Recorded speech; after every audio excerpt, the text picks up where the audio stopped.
ప్రధాని నరేంద్ర మోడీ దృష్టికి పలు కీలక అంశాలు తీసుకువెళ్ళడం కానీ మరోవైపు రాష్ట్రంలో బీజేపీ అధ్యక్ష మార్పు గురించి కూడా ప్రధానంగా చర్చించేందుకు వీరందరూ కూడా ప్రధాని నరేంద్ర మోడీని కలవబోతున్నారు.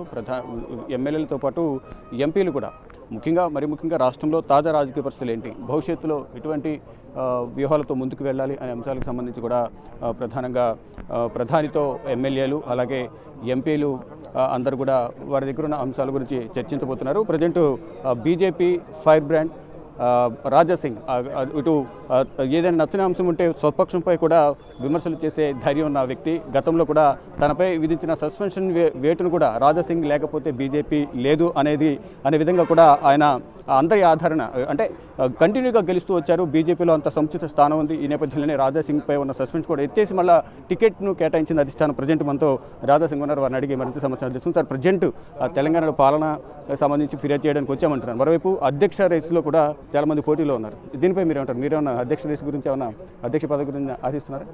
లేదు, ఇప్పుడు కూడా నేను అధ్యక్ష పదవి ఆశించలే, నేను అడగను కూడా. ఎందుకంటే నా కార్యక్రమాలు యావత్ భారతదేశంలో ప్రతి ఒక్క స్టేట్లో ధర్మం పట్ల ఒక ప్రచార కార్యక్రమం నేను తీసుకున్నాను. ఆ ప్రచారంలోనే నాకు ఎక్కువ సమయము అవుతుంది. అందుకోసం అధ్యక్ష పదవి గురించి ఎప్పుడు కూడా ఆలోచన చేయలేదు. అదేవిధంగా ఇవాళ తెలంగాణలో ఏ విధంగా తెలంగాణ ప్రజలకు ఇబ్బంది పడుతున్నారు, తెలంగాణ ప్రజలు రేవంత్ రెడ్డి గారు ఖాళీ మాటలకే పరిమితం అయినారు, పేపర్కే పరిమితం అయిపోయినారు. అన్ని విషయాలు మోదీ గారి దృష్టికి తీసుకొని రావాలని అందరు ఎమ్మెల్యేస్ అనుకున్నారు. అదేవిధంగా కొత్త ఎమ్మెల్యేస్ కూడా గెలిచిన తర్వాత మోదీ గారు దర్శనం చేయలేదు. ఆ దర్శన కార్యక్రమం కూడా ఇవాళ పెట్టుకున్నాం.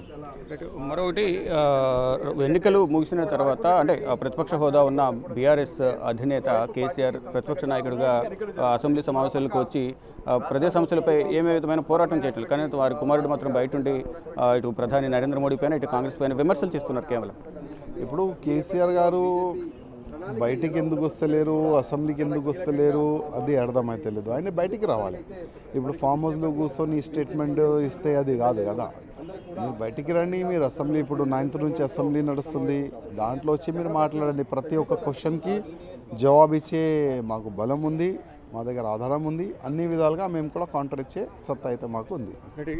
ఈ అధ్యక్ష మార్పు గురించి ఎప్పటి వరకు అధ్యక్షుని ఫైనల్ చేసే అవకాశం కనిపిస్తూ ఉంది? నేను అనుకుంటున్నా డిసెంబర్ ఎండింగ్ వరకు కొత్త అధ్యక్ష మా తెలంగాణకి వస్తారు. జాతీయ అధ్యక్ష మార్పు గురించి ఏమన్నా చర్చ జరుగుతుందా? ఎవరికి అవకాశం ఉందంటారు? ఇప్పుడు దాదాపు చాలా మంది రేస్లో అయితే ఉన్నారు, కానీ అది కేంద్రం డిసైడ్ చేస్తుంది ఎవరికి చేయాలని.